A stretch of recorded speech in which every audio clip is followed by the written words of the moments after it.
바람이 불면 민들레 홀씨가 사방으로 흩날리죠. 더 세찬 바람이 불면 멀리 멀리 민들레 홀씨가 날아갑니다.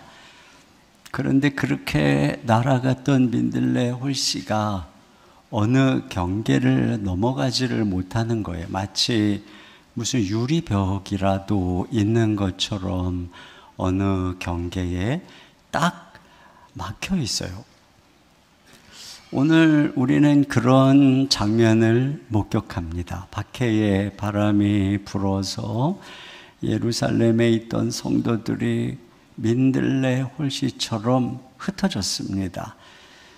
그래서 사방으로 복음을 전하는데 지금 이상하게도 어느 지점에서 더 이상 나가지 않고 있어요. 그들로 하여금 더 이상 나가지 못하게 하는 보이지 않는 그 벽, 그것이 바로 편견이라고 하는 장벽입니다. 특히 이방인을 향한 편견입니다. 오늘 우리는 이 본문을 통해서 그것이 바로 이 베드로 안에 뿌리 깊은 편견이 있구나 하는 것을 발견할 수 있어요. 오늘 이 본문은 하나님께서 이방인 선교의 문을 여시는 내용인데, 그래서 고넬료하고 베드로를 만나게 하시고, 그래서 공식적으로 이방인 선교의 문을 열고자 하시는 거예요. 그래서 어느 날 고넬료가 기도하는데 천사가 나타나서 너 요바에 있는 베드로를 초청해라, 이렇게 말씀을 하신 것입니다. 자, 그런데 베드로가 지금 어디 있느냐? 요바에 있다는 것이죠. 그 요바, 이 항구죠. 이 이름이 무엇인가 복선을 깔고 있어요. 왜냐하면 요바는 예전에 요나가 하나님께서 너 니느웨로 가라 그랬는데 바로 자기 안에 있는 이방인을 향한 뿌리 깊은 편견을 극복하지 못해서 다시스로 가는 배를 탔던 곳이 바로 요바입니다. 근데 지금 베드로가 거기에 머물고 있어요. 자, 거기서 무슨 일이 일어나고 있는가를 볼 수 있는데, 자, 그가 지금 모두 장이 시몬의 집에 머물고 있어요. 그런데 자, 6시, 그러니까 정오입니다. 기도 시간에 옥상에 올라가서 기도를 하는 중에 환상을 보았어요. 근데 하늘에서 보자기 같은 그릇이 내려왔는데 그 안에 보니까 4발 가진 짐승, 기는 것, 공중에 나는 짐승들이 있는 겁니다. 그런데 하나님께서 그것을 잡아먹으라, 이렇게 말씀하세요. 그러니까 자, 베드로가 뭐라고 하는가 보세요. 14절입니다. 시작. 베드로가 이르되 주여 그럴 수 없나이다. 속되고 깨끗하지 아니한 것을 내가 결코 먹지 아니하였나이다 한데. 네, 그러니까 자기는 그런 속된 것, 부정한 것은 결코 먹은 적이 없다, 그 얘기가 어려서부터 이스라엘의 율법의 규례를 따라서 이러한 부정한 짐승은 내가 잡아먹은 적이 없습니다. 그러니까 하나님께서 이렇게 말씀하세요. 15절입니다. 시작. 또 두 번째 소리가 있으되 하나님께서 깨끗하게 하신 것을 네가 속되다 하지 말라 하더라. 네, 하나님께서 그들을 깨끗게 하셨다는 거예요. 그런데 너 왜 그들을 부정하다 하느냐, 이 말씀이시죠. 여러분, 하나님께서 그들을 깨끗게 하셨다는 것은 이상한 얘기가 아니죠. 이제 그리스도 안에서 그 모든 율법의 부정한 기준이 다 사라졌어요. 이제는 그리스도 안에서 하나님이 지은 모든 만물이 다 선한 것이에요. 디모데전서 4장 3, 4절입니다. 시작. 혼인을 금하고 어떤 음식물은 먹지 말라고 할 터이나 음식물은 하나님이 지으신 바니 믿는 자들과 진리를 아는 자들이 감사함으로 받을 것이니라. 하나님께서 지으신 모든 것이 선함에 감사함으로 받으면 버릴 것이 없나니. 네, 하나님께서 지은 모든 게 다 선하다. 이것이 복음 안에서의 변화입니다. 그리고 예수 그리스도 안에서 이런 변화는 시작되었어요. 여러분, 여기 지금 보면 고넬료가 백성을 구제하고 늘 하나님께 기도한다고 돼 있죠. 2절을 한번 더 봅니다. 시작. 그가 경건하여 온 지방과 더불어 하나님을 경외하며 백성을 많이 구제하고 하나님께 항상 기도하더니. 네. 그가 항상 하나님께 기도했다는 것은 하루 3번. 어디서 기도했을까? 당연히 자기 집에서 기도를 했겠죠. 그런데 자, 4절 하반절입니다. 시작. 천사가 이르되 내 기도와 구제가 하나님 앞에 상달되어 기억하신 바가 되었으니. 네, 하나님 앞에 그의 기도가 상달되었다는 것입니다. 고넬료는 이방인입니다. 그리고 또 자기 집, 이방인의 집에서 기도를 하는데 거기서 드리는 기도를 하나님이 들으셨다는 것이고, 그리고 또 거기 천사가 나타났습니다. 거기가 거룩한 곳이죠. 이처럼 예수님 안에서 공간의 의미, 또 성전의 의미가 달라졌습니다. 또 지금 베드로가 있는 곳은 어디라 그랬어요? 무두장의 시몬의 집입니다. 무두장에는 가죽 수송공이고, 그래서 짐승을 잡아서 가죽을 벗기는 일을 합니다. 그러니까 율법적으로 부정한 곳입니다. 그런데 바로 그 집 옥상에서 기도를 하는데 거기서 환상이 보였습니다. 환상 중에 하늘이 열렸습니다. 그 하늘이 열렸는데 그 하늘에서 이렇게 보작에서 내려온 것들이 무엇입니까? 그가 부정하다고 생각한 온갖 짐승들입니다. 그게 지금 하늘에서 내려왔다는 것은 더 이상 부정하지 않다는 거죠. 그러니까 보세요. 시대가 달라졌어요. 그런데 베드로에게는 아주 오랜 규례의 습성이 있습니다. 나는 한 번도 그게 부정하기 때문에 어려서부터 먹은 적이 없습니다. 그러니까 이것은 그에게 어려서부터 배인 규례라는 것입니다. 하나님이 3번이나 말씀하셨는데도 불구하고 3번이나 단호하게 그럴 수 없다는 것은 이것이 옳습니다, 이 얘기죠. 여러분, 그런데 이것은 단순한 부정한 음식에 대한 이야기가 아니죠. 이것은 이방인에 대한 편견에 대한 얘기인 것입니다. 그러니까 그 편견, 이방인을 부정하다고 하는 편견의 뿌리가 얼마나 깊은가 하는 것을 암시해주고 있는 것이죠. 여러분, 편견이 무서운 것은 그 편견이라고 하는 장벽이 저 바깥에 어디 있는 것이 아니라 내 안에 있기 때문에 내가 그런 편견을 가지고 있는지조차 모른다는 것입니다. 어려서부터 그렇게 보고 배우고 경험하고 자랐기 때문에 자기도 모르게 자신 안에 형성되어 있는 편견의 장벽이 있는 줄도 모르는 거예요. 그리고 그 편견으로 인한 차별을 당연시하는 것입니다. 알프레드 엘두시엔이라고 하는 한 유대 크리스찬이 유대인들의 이방인에 대한 편견을 연구를 해서 책으로 냈는데, 그 책에 보면 뭐라 그랬냐면은 이방인 아기는 태어나면서부터 부정하다, 이렇게 얘기를 했어요. 그래서 미시나, 즉 유대의 율법 책을 해석해 놓은 책인데 거기에서 뭐라 그러냐면 이방 여인이 아이를 낳을 때 그를 돕지 마라, 이렇게 금지를 하고 있습니다. 그리고 동시에 유대 여성이 아이를 낳을 때 아무리 위급해도 이방인 의사나 산파에게 도움을 청하지 마라. 그럼 뭐라 그랬느냐면은 어떻게 아이를 짐승에게 맡기겠느냐, 이런 얘기를 했습니다.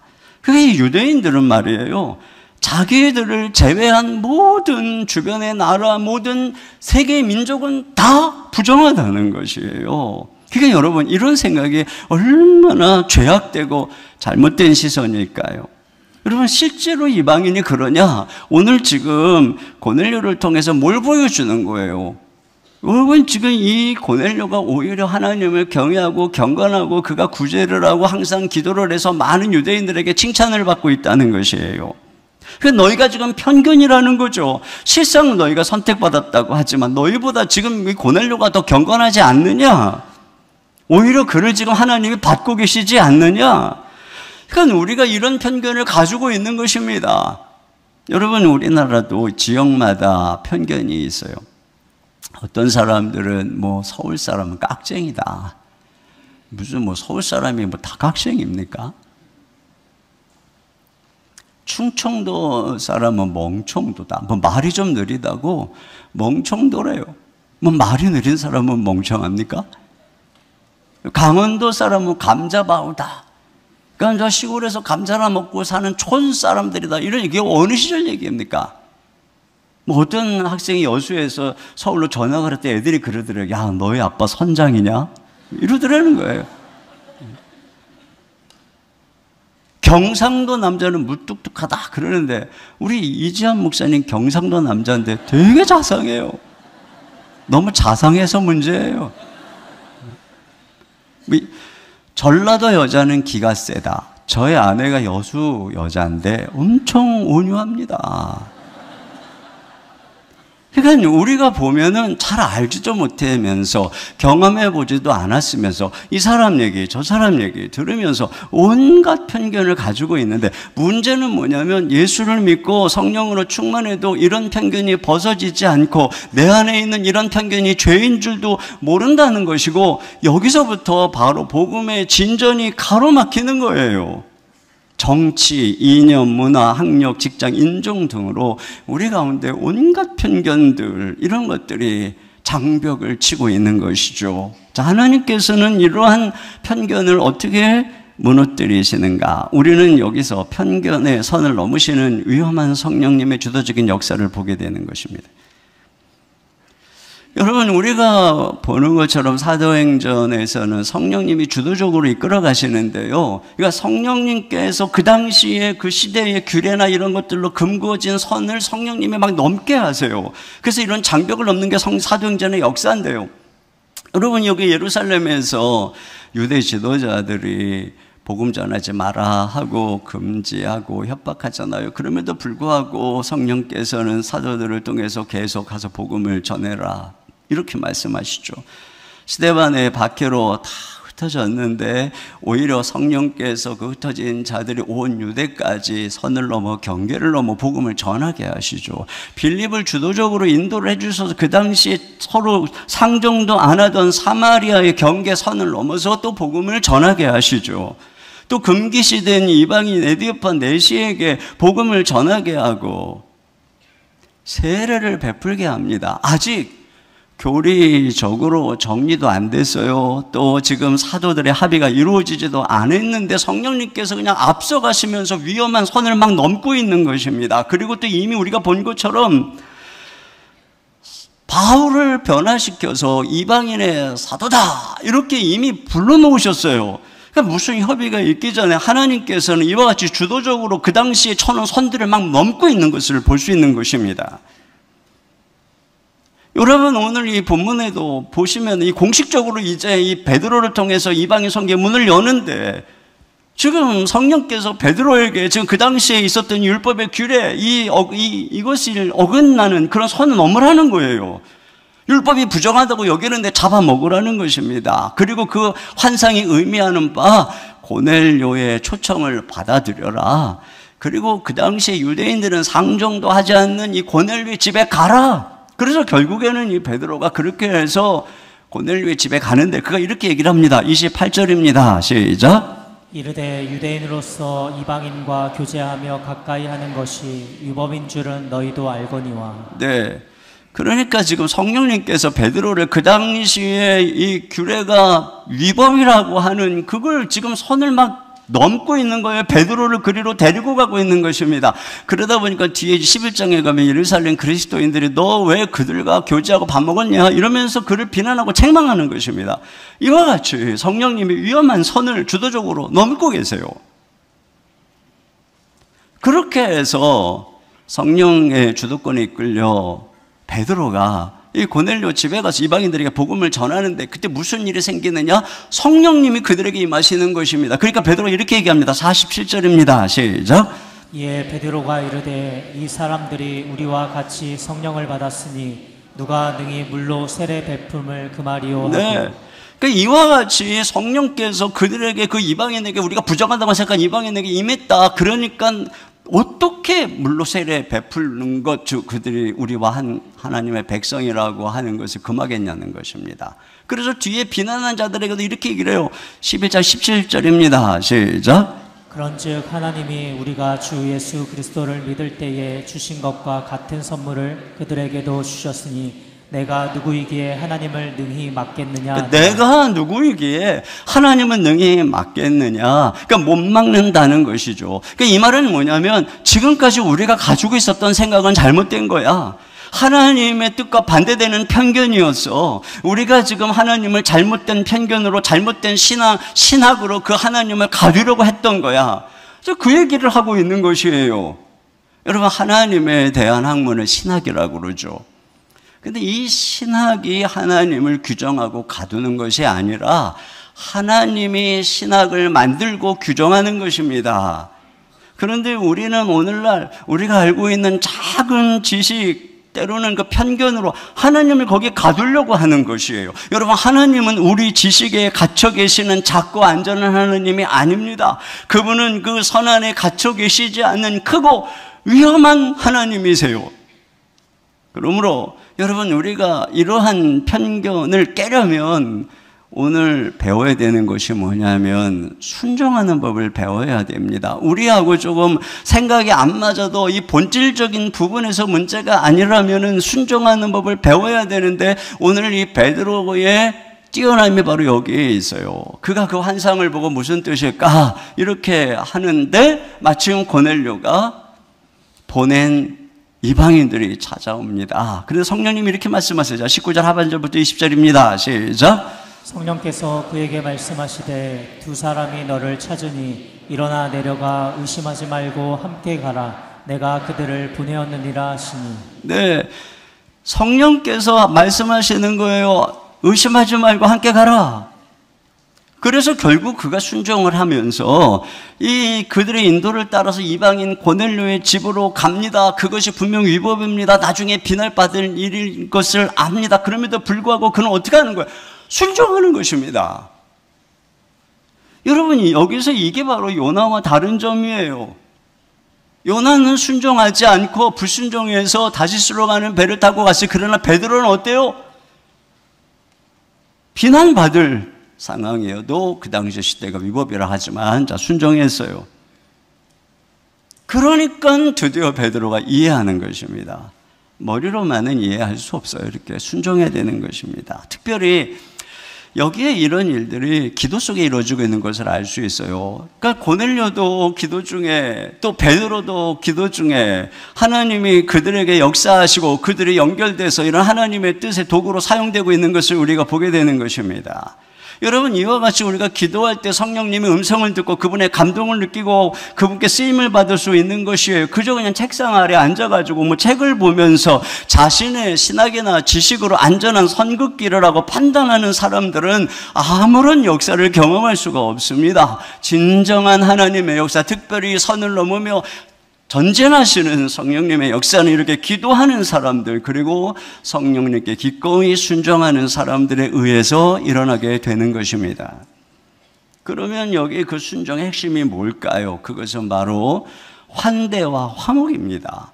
여러분, 여기에 이제 뒤에 일어난 사건을 보면은 베드로가 기꺼이 환대를 받아들여서 그 이방인 고넬료의 집에 가는데 베드로만 가는 것이 아니라 여러 형제들과 같이 갑니다. 그 같이 가서 고넬료의 집에 가서 보니까 그곳에는 누가 있느냐면은 고넬료의 가족은 물론 그의 친족과 그의 친구들까지 거기 초대되어서 있는 거예요.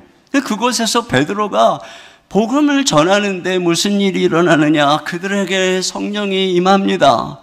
그들이 하나님의 백성이 되는 역사가 일어나는 거죠. 그러니까 베드로가 그들에게 세례를 베풉니다. 우리가 이제 너희와 우리가 한 하나님의 백성이다. 바로 그것이에요. 그러고 나니까 그들이 뭐라고 그러냐면은 며칠 더 여기다 머물고 가라. 며칠 더 묵고 가라. 이렇게 얘기를 합니다. 그러니 베드로가 또 그곳에 함께 간 형제들이 거기서 며칠 더 머물렀어요. 며칠 더 머무르니까 당연히 밥을 먹었겠죠. 밥도 같이 먹었을 거 아닙니까?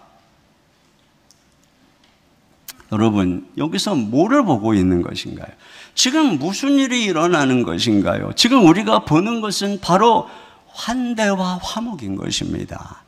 여러분, 여기 지금 베드로가 전한 이 예수님이 화평의 복음이라고 말하고 있어요. 36절입니다. 시작. 만유의 주 되신 예수 그리스도로 말미암아 화평의 복음을 전하사. 네, 이 복음에 의해서 예수님 안에서 지금 수천 년 동안 가로막혔던 장벽이, 편견이 무너지고 지금 예수님 안에서 그들이 서로 환대하고 화목하는 풍경, 이것이 바로 성령 안에서 일어나고 있는 것이죠. 이거 엄청난 일인 것입니다. 그런데 이 일로 인해서 베드로는 나중에 비난을 받죠. 그러니까 여러분, 이렇게 차별을 넘어서 복음을 전한다는 것이 의미하는 게 무엇인가요? 비난을 각오하고 수천 년 금기의 장벽을 허물고 그들과 함께 밥을 먹는다. 화목한다. 이거예요. 한 백성이 된다. 이것입니다. 과거에 히피들에게 복음이 증거된 미국의 히피들, 그들은 다 머리를 기르는 장발에 바지도 청바지 하나만 계속 입고 신발도 안 신고 맨발로 다니는 정말 지저분한 사람들로서 그 시대의 젊은이들이 그 시대에 항거하는 것이 히피들이었어요. 그런데 그들에게 예수님이 증거되어지고 그들 안에 예수 운동이 일어났을 때 사람들이 교회로 들어오기 시작했습니다. 교회로 들어오니까 지금 교회 안에는 깨끗하고 우아하게 썬데이 드레스를 입은 사람들이 앉아있고 또 깨끗한 양탄자가 깔려있는데 거기에 그냥 맨발 벗고 와서 밟고 자기 옆에만 앉아있고 그러니까 사람들이 어떻게 했어요? 불편한 거예요. 그 불편해하니까 결국은 젊은이들 다시 교회를 떠난 것입니다. 노예들에게, 여러분, 이 흑인들에게 복음이 전해되고, 특히 미국에서 인종적으로 멸시하던 흑인들에게 복음을 전했을 때 그들이 교회로 들어왔어요. 그런데 교회 안에 있는 백인들이 불편한 거예요. 그와 함께 앉아있는 게 불편한 것입니다. 그러다 보니까 어떤 일이 일어났어요? 흑인교회, 백인교회 나눠진 것입니다. 여러분, 복음을 전하고 이 복음이 요청하는 것은 뭐예요? 이 선을 넘는 거죠. 진정 우리가 복음을 전한다는 것은 복음이 요청하는 이 파격적인 이 변화, 이 위험한 변화를 수용할 것인가, 바로 이 문제인 것입니다. 그런 면에서 우리가 다락방에서 모일 때에 우리가 서로에게 가져야 될 모습은 무엇이겠습니까? 어떤 편견, 차별 이런 것들을 다 버리고 환대하는 것이죠. 여러분, 우리 바깥에 있는 사람들이 우리가 모든 이 편견과 이런 어떤 것들을 버릴 때 전에는 경험하지 못했던 사람들이 우리들에게 와서 환대받고 복음을 듣고 한 가족이 되는 것입니다. 그렇게 해서 화목하는 공동체, 그들을 어떤 경계가 없이 환대하는 공동체, 이것이 바로 교회인 것이죠. 성령께서는 이와 같이 선을 넘어 위험하게 우리를 인도하고 계시는 것입니다. 자, 그런데 세 번째로 우리가 여기서 또 발견하는 것은 선을 넘으시면서도 선을 지키시는 성령님, 질서의 성령님이십니다. 여러분, 선에는 우리가 넘어야 될 선이 있고 지켜야 될 선이 있습니다. 이걸 구별해야 되는 것입니다. 오늘날 유튜브를 보면은 마구 선을 넘으면서 자기들이 무슨 시대의 개혁자인 척 하는 사람들이 많이 있어요. 그런데 그들이 지켜야 될 선을 지키지 않고 지켜야 될 질서를 지키지 않는다면 여러분, 그들은 이단이고 사이비인 것입니다. 자, 여기 먼저 보시면은 성령께서 어떻게 하시냐. 먼저 이방인 중에서는 하나님을 경외하는 고넬료를 택하십니다. 그래서 성경은 그가 하나님을 경외하는 사람이다. 그리고 구제와 기도에 힘쓰는 사람이다. 그러면서 천사가 나타나서 뭐라 그랬느냐면 하나님이 너희의 구제와 너희의 기도를 기억하셨다. 이렇게 얘기를 합니다. 여러분, 우리가 이런 말씀을 볼 때 좀 당황스러운 게 뭐냐면은 이 고넬료는 지금 이스라엘 사람도 아니고 또 그리스도인도 아닙니다.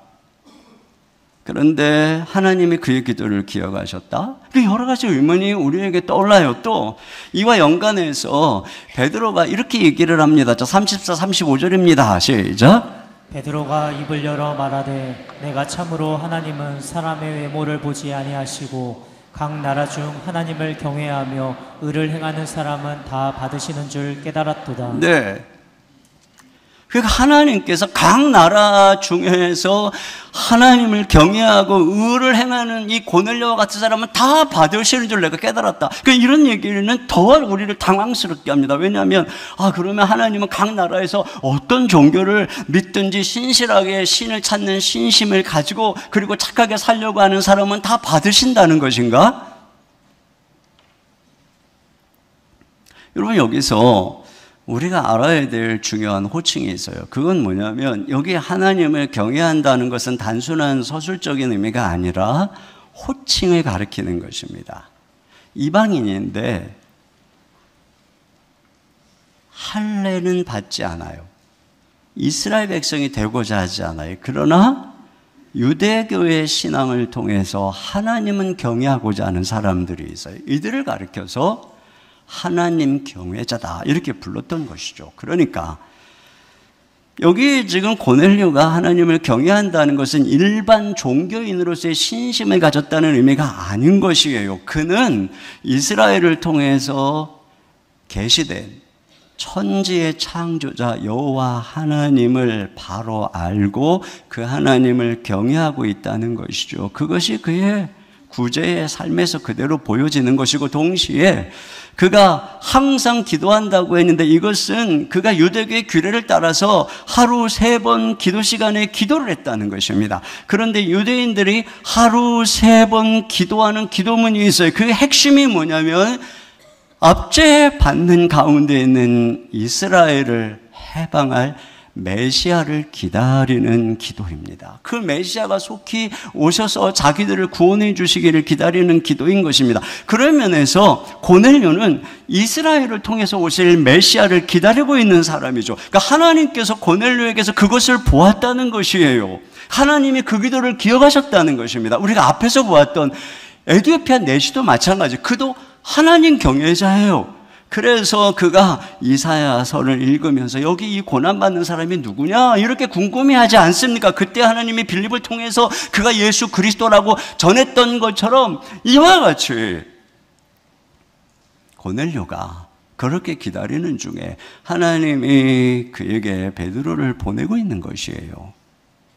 여러분, 우리가 이 말씀을 오해해서 하나님께서는 어느 종교를 믿든 신을 향한 신심만 가지고 있으면 지성이면 감천이고 어느 신이 하나님이든 다 똑같다. 여러분, 그런 내용을 말씀하시는 게 아니에요. 오히려 하나님이 이방의 복음을 전할 때 그 대표자로 하나님을 경외하는 고넬료를 택하셨다는 것은 이방인의 구원은 철저히 원가지인 이스라엘에게 접붙여서 이루어진다는 것을 보여주는 것이에요.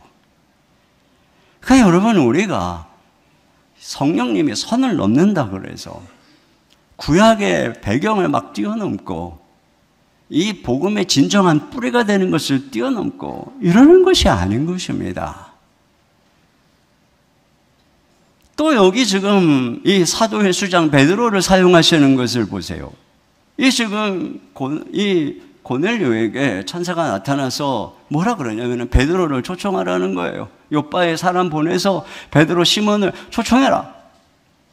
여러분, 지금 이 천사는 말이에요. 이미 예수님이 그들을 위해 죽으시고 부활하신 구원자인 걸 알아요. 복음의 소식을 이 천사가 알아요. 그런데 천사가 그에게 복음을 전해주지 않아요. 가서 베드로를 불러오라는 거죠. 그러니까 철저히 증인된 사람을 통해서 하나님이 이 복음을 전하는 게 주님의 방식이고 주님이 정하신 선인 것입니다. 그런데 어떤 사람이 누군가가 내가 기도하는데 열심히 산에 올라가서 기도하는 중에 천사를 보았는데 그 천사가 나에게 기가 막힌 계시를 해줬어. 이거 전부 다 헛소리입니다. 이단 사입인 것이에요. 그러면 이 베드로는 누굽니까? 당연히 베드로는 유대인이죠. 수천 년 내려오는 구약의 역사적 신앙 속에서 하나님을 경외하는 사람입니다. 그런데 동시에 그 구약의 예언에 성취로우신 예수님을 실제적으로 역사 속에서 만난 사람입니다.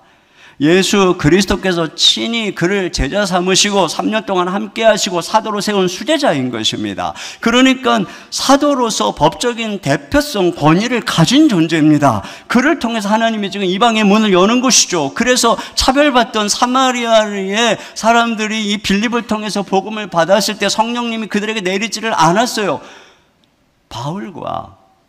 베드로와 요한, 이 사도의 대표적인 사람들이 가서 그들에게 안수할 때 그들이 성령을 받았어요. 성령님이 기다리고 계시는 것을 알 수 있어요. 그래야 사마리아의 사람들도 우리와 한 하나님의 백성이 되었다는 걸 그들이 받아들일 수 있으니까 말이죠. 이와 같이 성령님은 질서의 성령인 것을 우리가 알 수 있는 것입니다. 이처럼 성령님은 선을 넘죠. 그러나 동시에 선을 존중하십니다. 교회의 질서를 존중하십니다. 함부로 교회의 질서를 어기고 함부로 말하고, 여러분 이것들은 성령의 역사가 아니에요. 또 베드로가 소개하는 예수님을 보세요. 여기 지금 베드로가 이제 그들에게 가서 예수님을 전하거든요. 그런데 그 전하는 예수님에 대해서 전하는 게 첫째는 뭐냐면 예수님 자신이 실제로 이스라엘 땅에 오셨던 역사적인 분이라는 거예요. 자, 여기 36절부터 38절까지 같이 보겠습니다. 시작. 만유의 주 되신 예수 그리스도로 말미암아 화평의 복음을 전하사 이스라엘 자손들에게 보내신 말씀 곧 요한이 그 세례를 반포한 후에 갈릴리에서 시작하여 온 유대에 두루 전파된 그것을 너희도 알거니와 하나님이 나사렛 예수에게 성령과 능력을 기름 붓듯 하셨음에 그가 두루 다니시며 선한 일을 행하시고 마귀에게 눌린 모든 사람을 고치셨으니 이는 하나님이 함께 하셨습니다. 그렇습니다. 이와 같이 예수님이 실제로 이스라엘 땅에 나사렛 땅에 오셔서 그곳에서 메시아로 행하셨던 바로 그 일을 얘기하면서 동시에 바로 그분이 죽으시고 부활하셨는데 우리가 증인이다. 이렇게 하는 거예요. 역사적 증인이다 우리가. 자, 39절부터 41절입니다. 시작. 우리는 유대인의 땅과 예루살렘에서 그가 행하신 모든 일의 증인이라.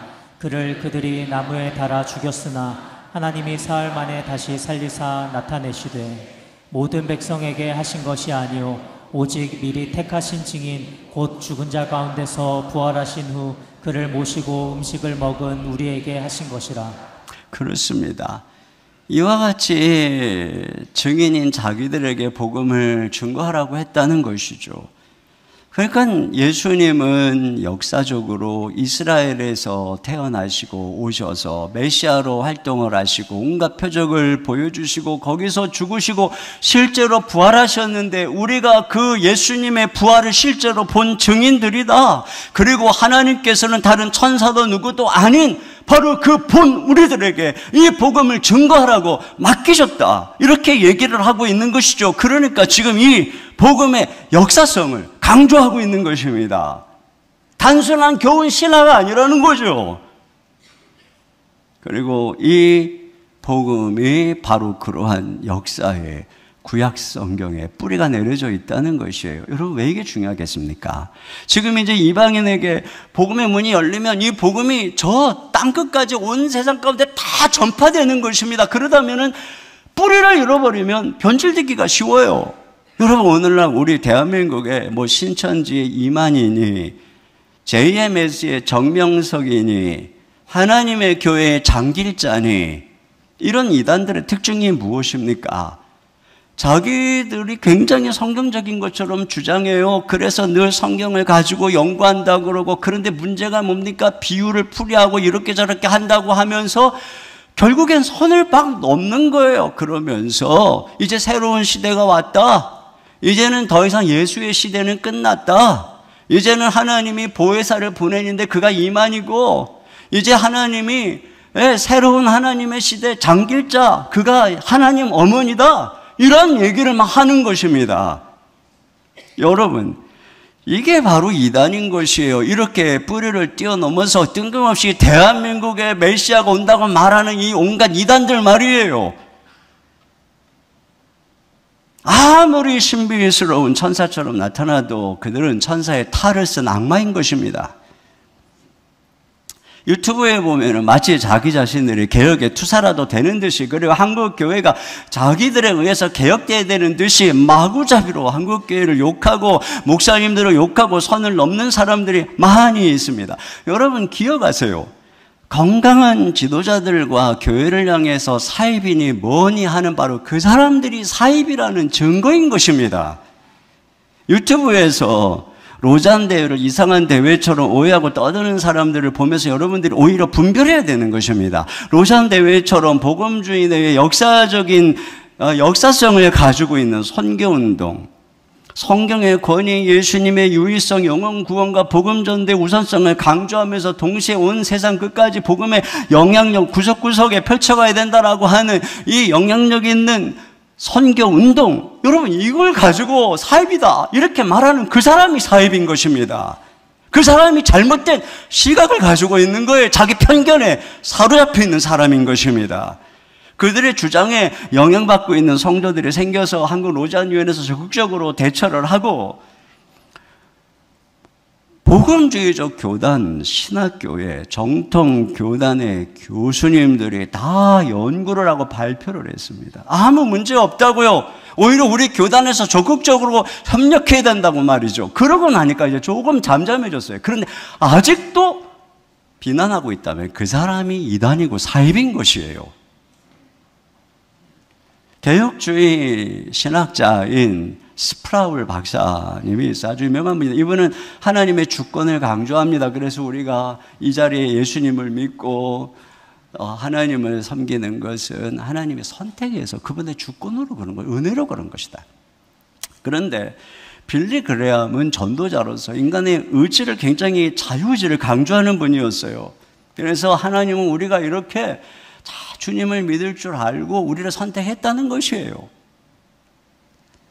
여러분, 이런 의견을 달리하는 것에 대해서 어느 날 스프라울 박사님에게 누군가가 물었어요.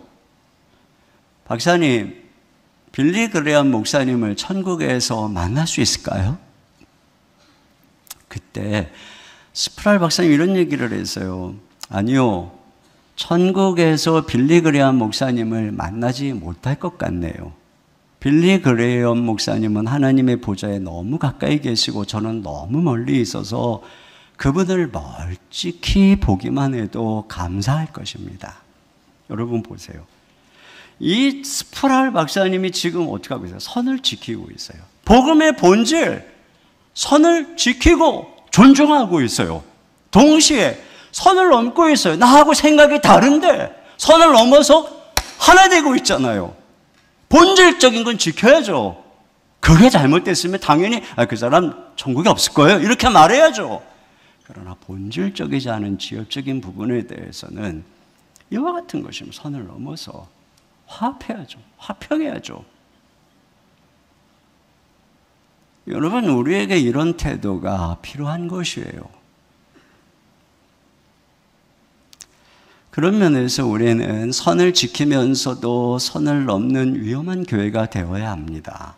여러분, 여기 베드로의 설교의 또 다른 메시지는 예수님이 모든 사람의 주인이시라는 거예요. 그래서 36절에 뭐라고 되어 있냐면은 만유의 주 되신 예수 그리스도, 만유의 주라는 거예요. 예수님이 또 42절에 보니까 하나님이 살아있는 자와 죽은 자의 재판장으로 정하신 자가 곧 이 사람인 것을, 나사렛 예수, 그분이 산 자와 죽은 자 모든 사람입니다. 그들의 재판장이고 결국 그분이 우리를 죄에서 구원할 자라는 것입니다. 그러니까 무슨 얘기예요?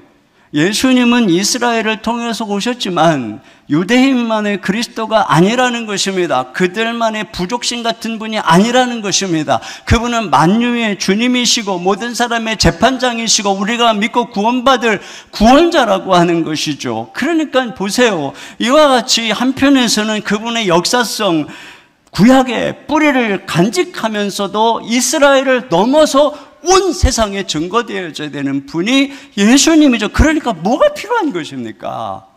문화, 인종, 관습, 이런 모든 것들의 차별, 규례를 넘는 이게 필요한 거예요. 한편에서는 선을, 본질적인 부분에서 선을 지키면서도 비본질적인 면에서는 선을 넘을 수 있어야 된다는 것이죠.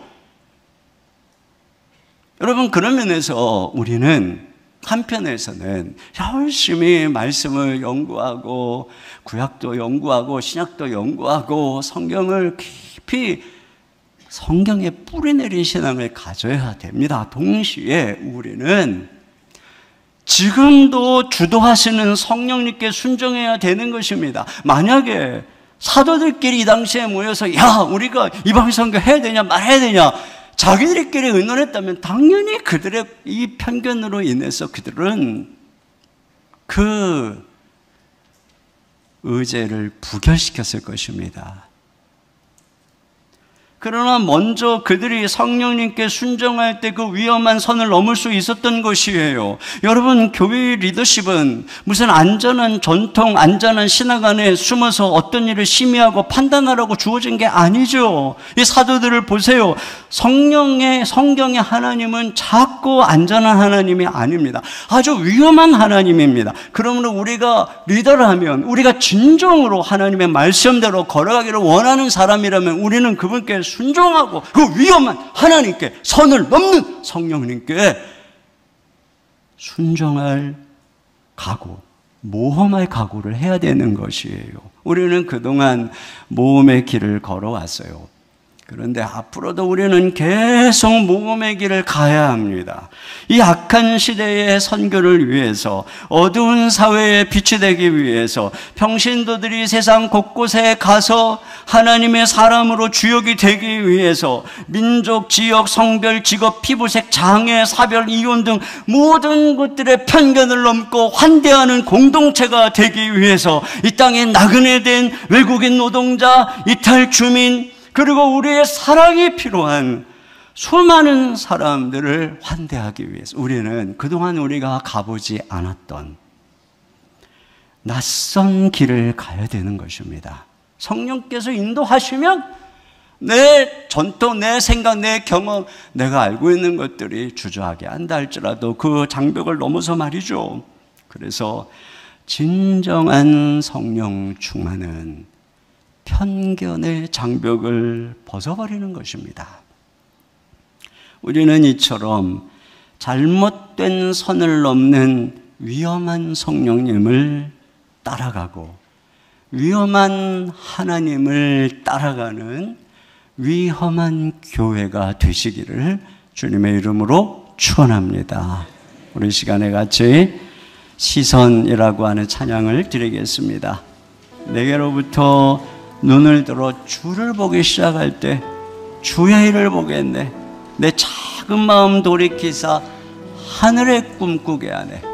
우리 이 시간 우리 앞서 행하시는 그거 위험한 하나님 주님을 따라가겠습니다 하는 마음을 가지고 우리 찬양 드리겠습니다. 내게로부터 눈을 들어 주를 보기 시작할 때 주의 일을 보겠네. 내 작은 마음 돌이키사 하늘에 꿈꾸게 하네. 주님을 볼 때 모든 시선을 주님께 드리고 살아계신 하나님을 느낄 때 내 삶은 주의 역사가 되고 하나님이 일하기 시작하네. 생명이 나를 변화시켜 모든 두려움 사라질 때 주의 일을 보겠네.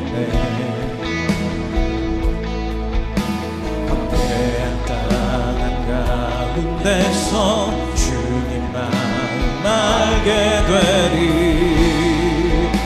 주님을 볼 때 모든 시선을 주님께 드리고 전능하신 하나님을 느낄 때 세상은 주의 나라가 되고 하나님이 일하기 시작하네. 모든 시선을 주님께 드리고 전능하신 하나님을 느낄 때 세상은 주의 나라가 되고 하나님이 시작하네. 우리 이 시간에 같이 기도 제목 주님께 우리 한 목소리로 올려드리도록 하겠습니다. 같이 읽겠습니다. 내 안에 깊이 뿌리 박혀 있는 편견으로 다른 사람을 왜곡되게 판단하고 정죄하며 복음의 진전을 가로막았던 모습을 온전히 깨닫게 하소서. 아멘. 복음 안에서 차별과 편견이라는 선을 넘어 역사하시는 성령님께 기도하며 순종하게 하소서. 그리하여 나와 다른 사람들을 환대하며 화목하게 하소서. 아멘.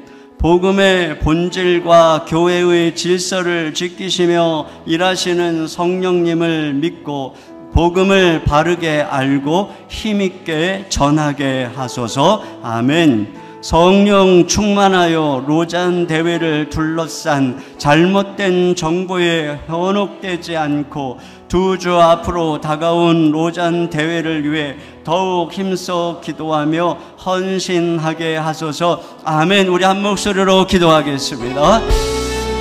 하나님 아버지,